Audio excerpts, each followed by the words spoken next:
I stared at my laptop screen, my finger hovering over the Sell All button as my family's laughter echoed from the dining room downstairs. The date glowed back at me, March 15th, 2020. In my previous life, I had been too trusting, too naive. This time, I knew exactly what was coming. Lisa's lost her mind completely now.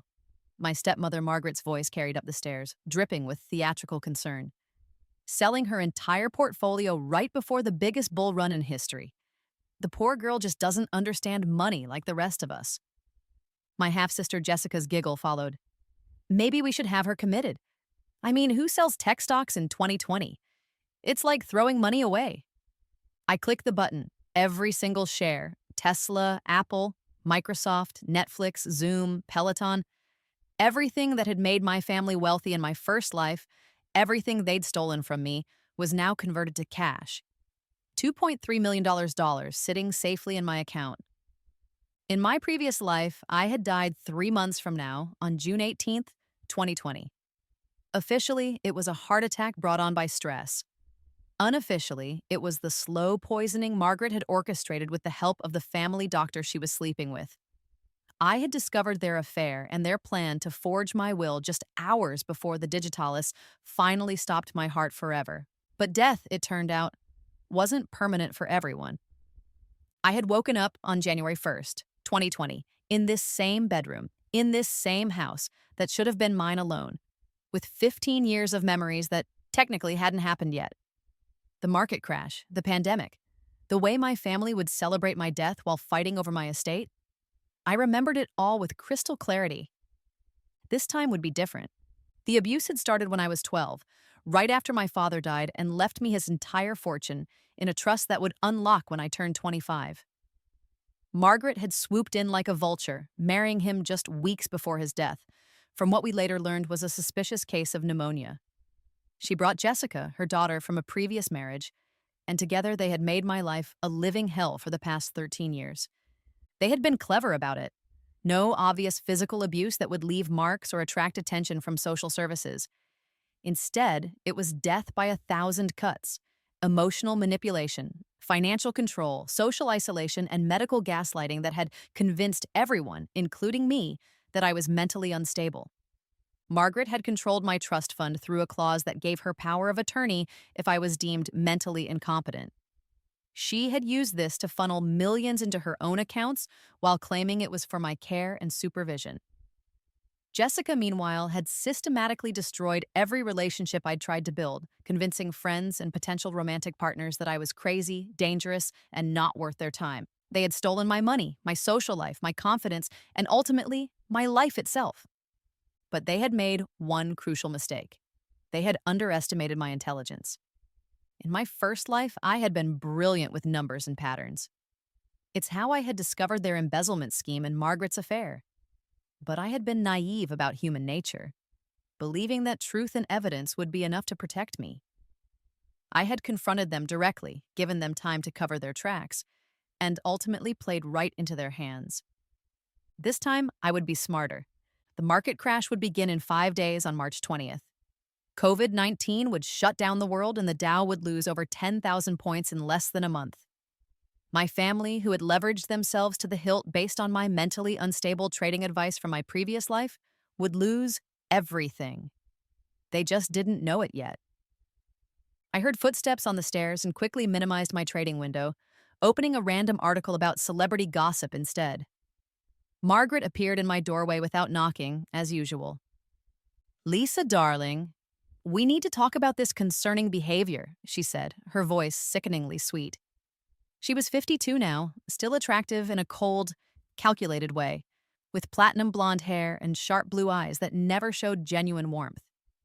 Selling all your stocks like this, it's exactly the kind of impulsive decision-making that worries Dr. Hamilton. Dr. Hamilton, the family physician who had been slowly poisoning me with heart medication I didn't need while sleeping with my stepmother. In my previous life, I had trusted him completely. "I just felt like it was time for a change," I said, keeping my voice deliberately flat and emotionless. I had learned that showing any real personality or conviction only gave Margaret ammunition to use against me. "But sweetheart, the market is about to boom," Everyone knows it. Jessica's portfolio has grown 300% this year alone. Margaret sat down on my bed uninvited. Sometimes I think you self-sabotage because deep down, you don't believe you deserve success. The gaslighting was so smooth, so practiced. In my first life, comments like this had slowly eroded my self-confidence until I genuinely believed I was the problem. Now, I could see the manipulation for what it was. Maybe you're right, I said, playing the part of the confused, mentally fragile stepdaughter. I just get these feelings sometimes, like something bad is going to happen. Margaret's eyes lit up with predatory interest. Feelings? Like premonitions? Oh, honey, that's exactly what we discussed with Dr. Hamilton. These paranoid episodes are getting worse. Maybe it's time to consider increasing your medication. Medication that was slowly destroying my heart. I nodded submissively. If you think that's best. She patted my hand with false affection. I only want what's best for you, Lisa. You know that, right? After your father died, I promised him I would take care of you. And that's exactly what I'm going to do. Take care of me by murdering me and stealing my inheritance. But I just smiled weakly and thanked her for her concern. After she left, I opened my laptop again and began phase 2 of my plan. I started researching private investigators, specifically ones who specialized in financial fraud and extramarital affairs. In my previous life, I had tried to gather evidence myself, which had been a fatal mistake. This time, I would let professionals do the heavy lifting while I maintained plausible deniability. I found a firm called Blackstone Investigations, run by a former FBI agent named David Chen. His reviews were stellar, and more importantly, he had experience with complex family fraud cases. I composed a careful email claiming to be concerned about irregularities in my trust fund management and requesting a consultation. As I hit send, Jessica burst into my room without knocking. "Oh my God, Lisa, you have to see this," she said, practically bouncing with excitement. She was 26, conventionally pretty in the same cold way as her mother, with the same blonde hair and blue eyes. Unlike Margaret's calculated cruelty, Jessica's abuse was more impulsive and emotional. She genuinely seemed to enjoy my pain. She shoved her phone in my face, showing me her portfolio. "I'm up another $50,000 just today. While you're selling everything like some crazy doomsday prepper, I'm actually making smart investments. Mom always said you got Dad's money, but not his business sense." In my previous life, this constant comparison to my father's legacy had been one of the most painful aspects of their abuse. They used his memory as a weapon, suggesting that he would be disappointed in me, that I was failing to live up to his expectations. "That's really impressive, Jess," I said, forcing admiration into my voice. "What stocks are you invested in?" "Everything that's hot right now: cruise lines, airlines, hospitality, retail, basically anything that benefits from people living normal lives. Unlike you, I actually believe in America's economic future." Cruise lines and airlines. I almost laughed. She had built her entire portfolio around the industries that would be hit hardest by the coming pandemic. Norwegian Cruise Line would lose 90% of its value. American Airlines would come close to bankruptcy. The irony was delicious. "That sounds really smart," I said. "Maybe I should follow your lead." Jessica preened. "Well, it's probably too late now. You already sold everything. But maybe next time you'll listen to people who actually know what they're doing instead of following your crazy impulses." After she left, I continued my research. I needed to understand exactly how Margaret had been embezzling from my trust fund. In my previous life, I had only discovered the broad strokes before they killed me. This time, I needed detailed evidence that would hold up in court. The trust fund had been set up by my father with multiple safeguards. Margaret couldn't directly access the principal, but she had broad discretionary power over care and living expenses.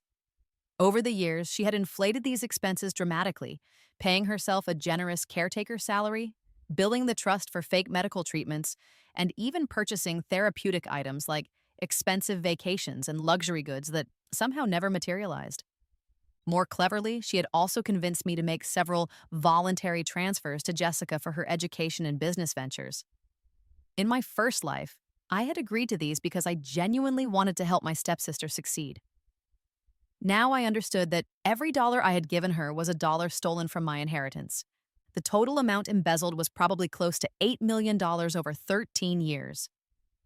In my previous life, Margaret had been planning to accelerate the theft once I died, forging documents to show that I had voluntarily left everything to her and Jessica. My phone buzzed with a text from David Chen's office. They could meet with me tomorrow afternoon. Perfect. That evening, our family had dinner together as usual. It was a tradition Margaret insisted on, claiming it promoted family bonding. In reality, it was just another opportunity for psychological warfare. "So, Lisa," Margaret said as she served herself another glass of wine, "I spoke with Dr. Hamilton today about your episode." "Episode?" I asked, though I knew exactly what she meant. "Selling all your stocks in a panic, dear. He thinks it might be connected to the anniversary of your father's death approaching. Sometimes grief manifests in self-destructive financial behavior." My father had died in April, not March, but Margaret often played loose with facts when it served her narrative. "I didn't realize that was coming up," I said quietly. "It affects you more than you realize, honey. Dr. Hamilton thinks we should consider a brief inpatient stay, just to help you process these feelings in a safe environment." An inpatient stay. In my previous life, she had used this threat several times to control my behavior. The implication was always that if I didn't comply with her wishes, she would have me committed against my will. Given her medical power of attorney and her relationship with Dr. Hamilton, it wasn't an empty threat. "I don't think that's necessary," I said carefully. "I'm feeling much better now." "Are you, though?" Jessica chimed in. "Because you seem really depressed lately. And the stock thing was totally irrational. I mean, what if you're having some kind of breakdown and you just don't realize it?" They were building a case. Every conversation, every interaction was being documented and interpreted through the lens of my supposed mental illness. In my previous life, this had culminated in Dr. Hamilton signing papers declaring me incompetent just weeks before my death. "Maybe you're right," I said, playing along. "I have been feeling confused lately. Maybe I should talk to Dr. Hamilton about adjusting my medication." Margaret smiled with satisfaction. "I think that's very wise, dear. Sometimes we need professional help to think clearly." After dinner, I retreated to my room and continued my preparations. I researched the timeline of the market crash in detail, cross-referencing news articles and financial reports from my previous life. The first major drop would happen on March 20th, triggered by concerns about COVID-19's economic impact. By March 23rd, the Dow would hit its lowest point, having lost over 37% of its value. My family's leveraged positions would be wiped out completely. They had borrowed heavily against their portfolios to maximize their gains, a strategy that would prove catastrophic when everything collapsed. But I wasn't content to simply watch them lose money. I wanted them to lose everything: their freedom, their reputation, their ability to hurt anyone else. The next day, I met with David Chen at his office in downtown Phoenix. He was a serious man in his 50s, with silver hair and intelligent eyes that missed nothing. His office was spartanly decorated but professional, with certificates and awards covering one wall. "Miss Richardson," he said, gesturing for me to sit, "your email mentioned concerns about your trust fund management. Can you tell me more about that?" I had prepared for this conversation carefully. I needed to seem concerned but not paranoid, observant but not mentally unstable. "I've been reviewing the trust statements my stepmother provides," I said, "and some of the expenses seem unusual. Large payments for medical treatments I don't remember receiving, educational expenses for my stepsister that seem inflated." "How long has your stepmother been managing the trust?" "Since my father died 13 years ago. I was 12 at the time." Chen made notes as I spoke. "And you're concerned about embezzlement?" "I'm not sure what to call it. I just know that the balance seems much lower than it should be, given the amount my father left in the investment returns over the years." We spent an hour going through the details. I gave him copies of the trust documents and recent statements, being careful not to reveal too much of what I knew from my previous life. Chen was thorough and professional, asking probing questions about Margaret's lifestyle, her relationship with my father, and the unusual circumstances of their marriage. "Miss Richardson," he said finally, "based on what you've told me, I think your concerns are warranted. This kind of financial abuse is more common than people realize, especially in cases involving young inheritors and step-parents. What would an investigation involve? We'd need to do a comprehensive audit of the trust's finances going back several years. Bank records, investment statements, receipts for major expenses. We'd also look into your stepmother's personal finances to see if there are any unexplained income sources. How long would that take? For a case this complex, probably 3 to 4 months for a complete investigation.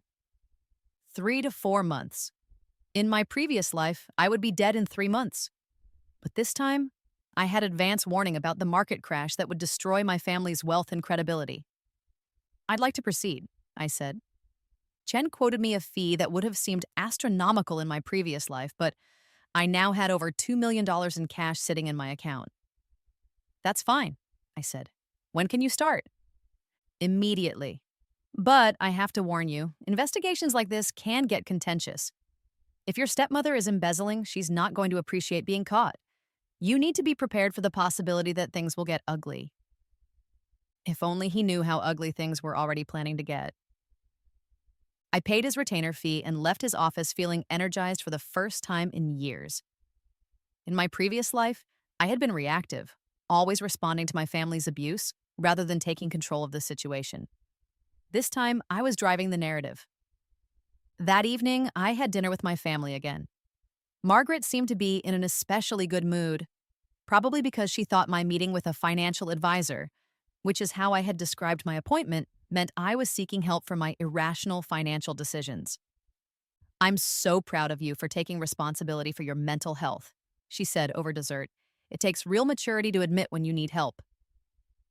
"Dr. Hamilton and I were discussing your case today," she continued, "and we both think you're making real progress. He's adjusted your medication slightly to help with the anxiety that's been driving these impulsive decisions." Adjusted my medication. Code for increase the dose of heart medication that's slowly killing you. I smiled and thanked her for caring about my well-being. "Actually," I said, playing my part perfectly, "I've been thinking about what you said yesterday about an inpatient stay. Maybe it would be good for me to get away from all the financial stress and focus on my mental health." Margaret's eyes lit up with predatory excitement, though she tried to hide it behind maternal concern. "Oh, sweetheart, I think that shows real insight. Dr. Hamilton has been recommending a lovely facility in Sedona, very discreet, very comfortable. You could spend a few weeks there just focusing on healing." A few weeks in Sedona, conveniently away from my bank accounts and legal documents, while the market crashed and Margaret tried to consolidate control over my remaining assets. In my previous life, I had never agreed to inpatient treatment, but maybe Margaret had been planning to have me committed involuntarily anyway. "That sounds peaceful," I said. "When could I go?" "I could make some calls tomorrow," Margaret said eagerly. "I'm sure they could have a spot available by early next week." Early next week would be right around March 20th, when the market would begin its historic collapse. The timing was too convenient to be coincidental. "Actually," I said carefully, "could we wait until after my birthday?" My 25th birthday was April 15th, when I would gain full control of my trust fund. "I just want to celebrate one more time before I focus on getting better." Margaret's smile tightened almost imperceptibly. "Of course, dear. Though Dr. Hamilton did think it was important to address these issues sooner rather than later." After dinner, I went to my room and checked the news obsessively. The first reports about COVID-19 were already circulating, though most people weren't taking them seriously yet. The stock market was still riding high, with most analysts predicting continued growth throughout 2020. My phone showed 17 missed calls from my broker, undoubtedly trying to talk me out of my crazy decision to liquidate my entire portfolio. I didn't return the calls. Instead, I spent the evening researching Margaret's lifestyle. In my previous life, I had been too absorbed in my own misery to pay attention to how she was spending money. But now I could see the pattern clearly. She had purchased a new BMW last month, claiming it was a necessary safety upgrade from her previous car. She had also booked a wellness retreat in Switzerland for June, supposedly to help her cope with the stress of caring for me. Most tellingly, she had recently renovated the master bedroom and bathroom, spending over $100,000 on what she called therapeutic improvements to the home environment. All of these expenses had been billed to my trust fund as legitimate care costs. I also did some digging into Dr. Hamilton's background. He was married with two teenage children, had been practicing family medicine for 20 years, and had an otherwise spotless reputation. His affair with Margaret was well hidden. They were probably meeting at the Swiss wellness retreat she had booked, which explained why it was conveniently scheduled for after my planned death date. The next 2 days passed slowly. I played the part of the confused, mentally fragile stepdaughter while secretly preparing for war. I researched lawyers who specialized in trust fund disputes and elder abuse. I opened a new bank account at a different institution and began transferring my cash reserves there.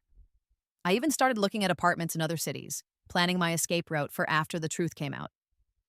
On March 19th, the last day before the crash, Jessica hosted a dinner party to celebrate her investment success. She had invited several friends from college and her current boyfriend, Derek, who worked at a hedge fund and had been encouraging her to take increasingly risky positions. To Jessica Richardson, Derek said, raising his wine glass, the smartest investor I know.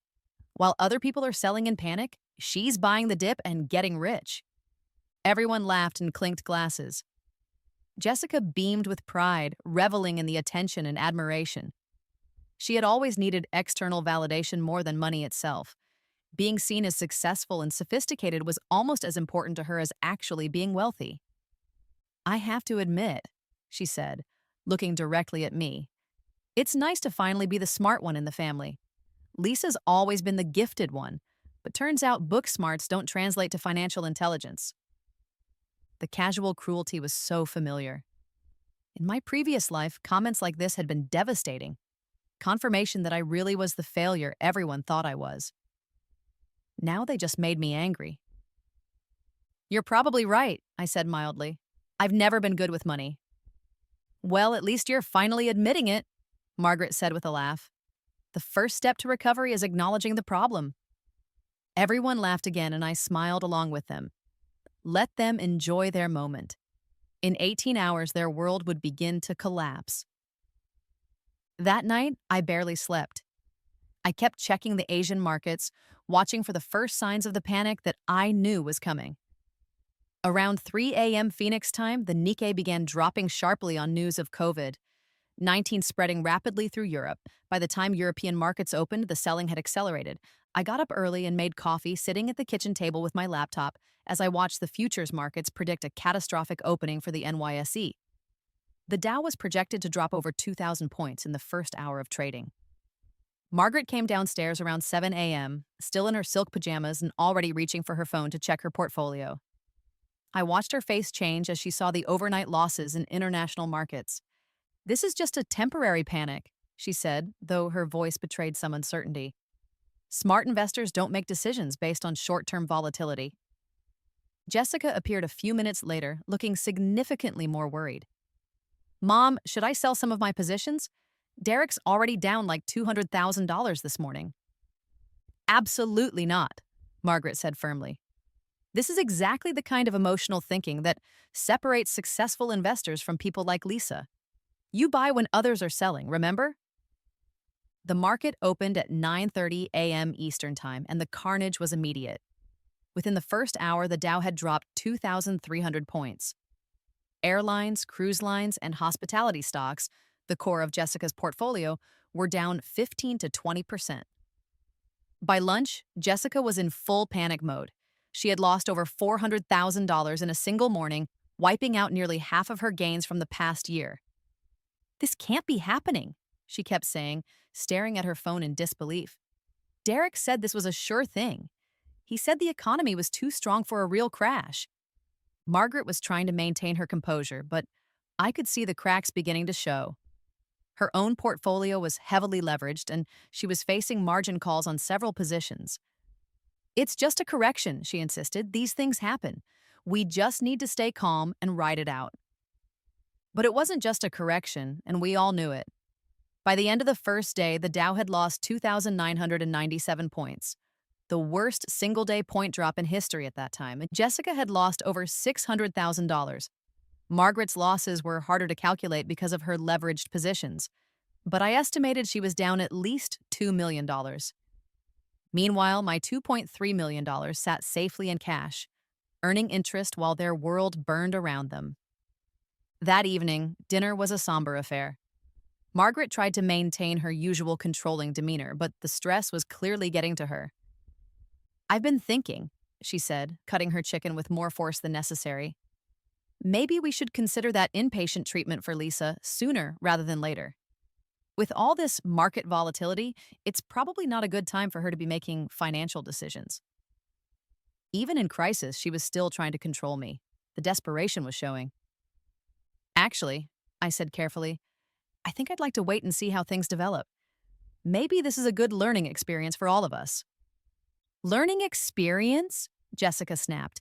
"Lisa, I've lost more money in one day than most people make in 10 years, and you want to call it a learning experience?" "I just mean that maybe the market isn't as predictable as we thought," I said innocently. "Maybe sometimes it's better to be cautious." The irony was not lost on anyone at the table. The crazy family member who had sold everything was the only one who hadn't lost money. Margaret's jaw tightened. "Lisa, I really think you should let Dr. Hamilton evaluate your mental state. This kind of 'I told you so' attitude suggests you might be having some kind of manic episode." Manic episode. Because being right about the market crash was obviously a sign of mental illness. The next day was even worse. The selling accelerated as institutional investors began dumping everything they could. Jessica's portfolio, which had been worth over $1.2 million a week ago, was now worth less than $300,000. She spent the entire day crying and calling Derek, who had apparently stopped answering his phone. Margaret was in full damage control mode, trying to meet margin calls and prevent her positions from being liquidated. She spent hours on the phone with her broker, her voice getting more shrill and desperate with each conversation. "This is temporary," she kept insisting to anyone who would listen. "Smart money is buying this dip. Warren Buffett himself said to be greedy when others are fearful." But even Warren Buffett was losing billions in this crash. By the end of the second day, Jessica had locked herself in her room and refused to come out. Margaret had developed a nervous tic in her left eye and was drinking wine with lunch. I, meanwhile, was having the time of my life. I spent the day researching real estate, looking for properties I might want to buy once the housing market inevitably crashed as well. I also started planning my post-revenge life, where I would live, what I would do with my money, how I would build a new identity free from my family's abuse. That evening, Margaret knocked on my door with a bottle of wine and 2 glasses. "I thought we could have a little chat," she said, her smile not quite reaching her eyes. "Just the 2 of us."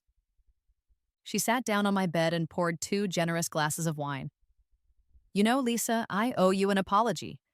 You were right to sell your stocks when you did.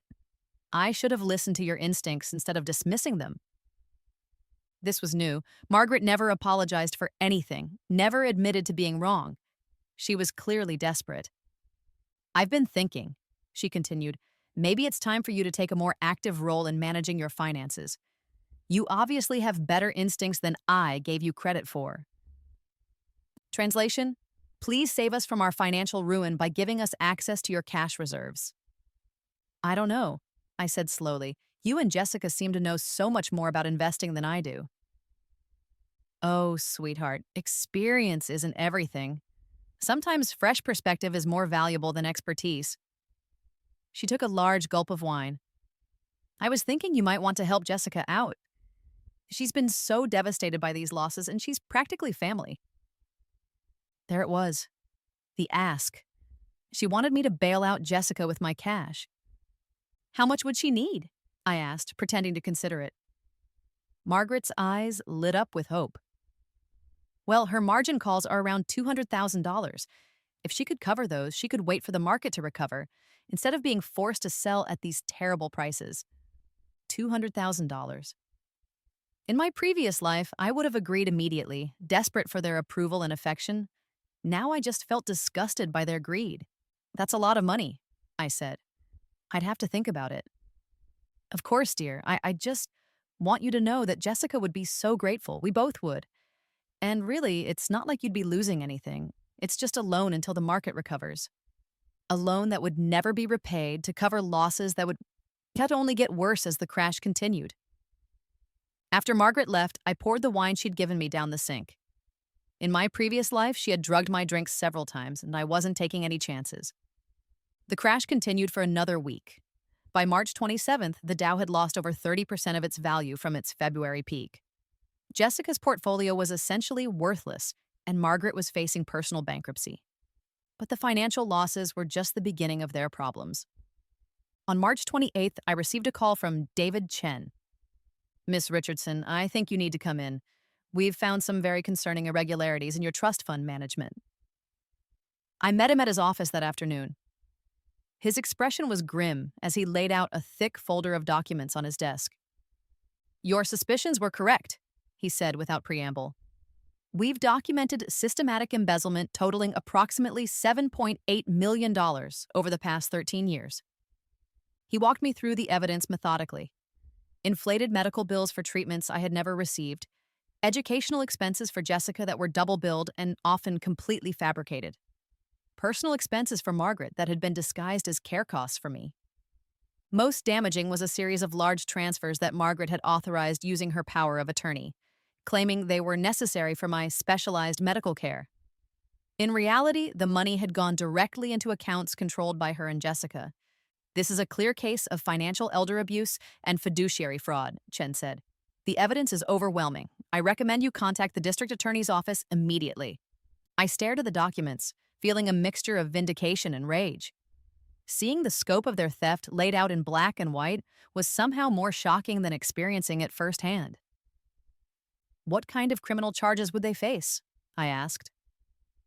Given the amount involved in the breach of fiduciary duty, we're looking at first-degree theft, fraud, and potentially conspiracy charges. Your stepmother could be facing 20 years in prison. 20 years. In my previous life, she had killed me to avoid getting caught. Now she would spend the rest of her life behind bars. I want to proceed with criminal charges, I said firmly. I have to warn you, this is going to get very ugly very quickly. They're going to fight back hard, probably try to discredit you by claiming you're mentally unstable. Let them try. Chen nodded approvingly. I'll contact the DA's office this afternoon. In the meantime, I recommend you speak with a family law attorney about removing your stepmother as trustee and recovering the embezzled funds. I left his office feeling like I was finally taking control of my life. For 13 years, I had been a victim. Now I was becoming something much more dangerous, a prosecutor. That evening, I returned home to find Margaret and Jessica huddled together in the living room, speaking in urgent whispers. They stopped talking the moment I walked in. Lisa, sweetheart, Margaret said, her voice strained, we need to discuss some family business. I sat down across from them, maintaining my facade of confused compliance. What kind of business? Well, as you know, the market crash has been devastating for all of us, Margaret began. Jessica and I have been talking, and we think it might be time to make some difficult decisions. What kind of decisions? Jessica leaned forward, her eyes red from crying. Lisa, I know we haven't always gotten along, but we're family. And family helps each other in times of crisis. I'm not sure what you mean. Margaret took over. Sweetheart, you have that cash sitting in your account, earning basically nothing. Meanwhile, Jessica and I are facing financial ruin because we were too slow to react to the market conditions. We're not asking for charity, Jessica added quickly. We're talking about a family investment opportunity. If you could help us cover our margin calls, we could wait for the market to recover instead of being forced to sell at the bottom. How much would you need? I asked, though I already knew the answer. Around $800,000, Margaret said, trying to make it sound casual. I know it sounds like a lot, but it would save us from losing everything. $800,000, nearly half of my liquid assets, to be thrown into the same losing investments that had already cost them millions. That is a lot of money, I said slowly. What would you use as collateral? The question seemed to surprise them. Collateral? Jessica repeated. Well, yes. If I'm investing $800,000, I'd want some security. Maybe a lien on the house or some kind of formal loan agreement. Margaret's smile became strained. Oh, sweetheart, I don't think that's necessary. We're family. Our word should be enough. I just want to make sure I understand the terms, I said innocently. When would you pay me back? What interest rate are we talking about? What happens if the market doesn't recover as quickly as you expect? They exchanged glances. They had clearly expected me to just hand over the money without questions, the way I had always done before. We can work out the details later, Margaret said dismissively. The important thing is helping family when they need it most. I'd like to think about it, I said. This is a really big decision. Margaret's mask slipped slightly. Lisa, there isn't time to think about it. The margin calls are due tomorrow. If we can't cover them, we'll be forced to liquidate everything at the worst possible moment. Then maybe you should liquidate, I said quietly. Maybe that's the responsible thing to do. The silence that followed was deafening. Jessica stared at me like I had slapped her. Are you serious right now? Jessica finally said. You're going to let us lose everything when you could prevent it? I'm not letting you do anything. You made your own investment choices. Margaret stood up abruptly. Lisa, I'm very concerned about this attitude. This kind of callous disregard for family welfare is exactly what Dr. Hamilton has been worried about. And there it was, the threat. Agree to bail them out or face forced hospitalization and loss of financial control. Maybe Dr. Hamilton is right, I said calmly. Maybe I should be hospitalized. At least then I wouldn't have to make these difficult financial decisions. Margaret's eyes narrowed. She had expected me to cave under pressure the way I always had before. My unexpected compliance was clearly not what she had planned for. Well, she said stiffly, if that's really how you feel, perhaps we should make that appointment sooner rather than later. After they left the room, I sat alone in the living room, feeling a mixture of excitement and terror. Tomorrow, the police would probably be at our door with arrest warrants. Tomorrow, their world would completely collapse. But tonight, I was still playing the role of the dutiful, confused stepdaughter who didn't quite understand what was happening around her. I went to bed early and slept better than I had in years.